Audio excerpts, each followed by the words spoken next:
Christy Hartman here. Welcome back to my channel. I'm glad you're joining me today. We're going to do a new technique for me, which is called a resist.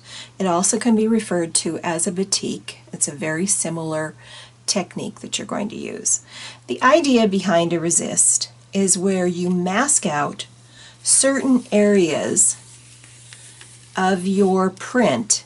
I added string gel to my print through a stencil, and then I went over the top of it with paint to mask out the areas that are on the paper. What happens is the paint sticks to the areas on the paper that do not have string gel on them, whereas on the string gel you should, in theory, be able to remove much of the paint. I did lots of research before I began this project, and I looked at Facebook, I looked at YouTube videos, and what I found was there isn't a lot of information about this that I could find on YouTube, but Sandra Duran Wilson has a very good video on her channel, which is, she calls it batik, and it's a very similar process where she added her string gel, or she used tar gel actually, to a piece of rice paper.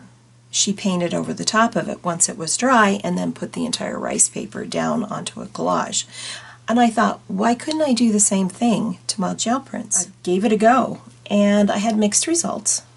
Some of it worked really well, some not so well, and I'm going to show you the process that I use to complete the examples that I have for the video. This is the first one. You can see where the stencil was with the string gel, and once removed you could see what was left underneath. Now on this one I used gold first, wiped it off, and then added a turquoise metallic over the top of it, which you'll see in the video.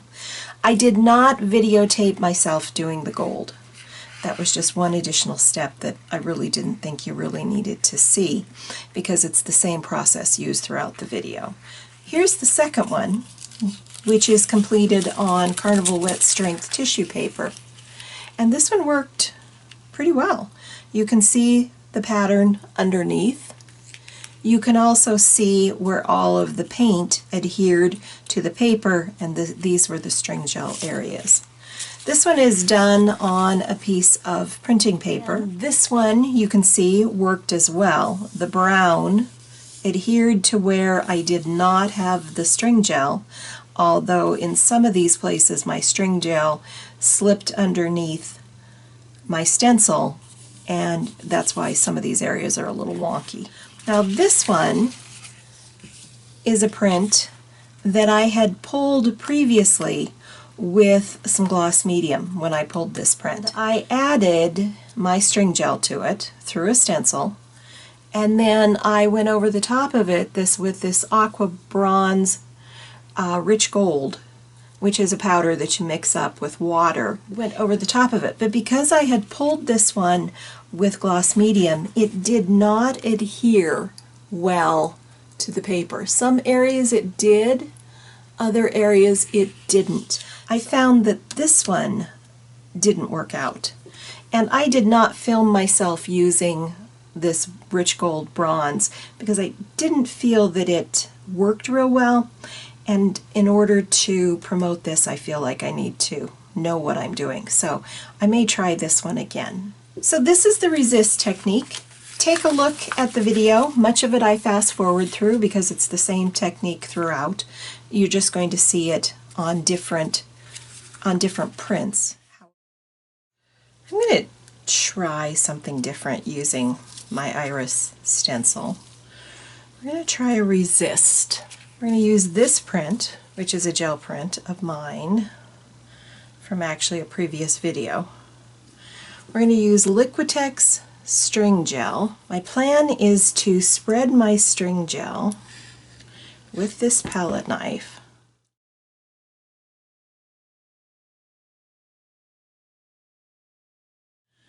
That will need to dry.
Thank you for joining me. I hope you enjoyed this resist technique.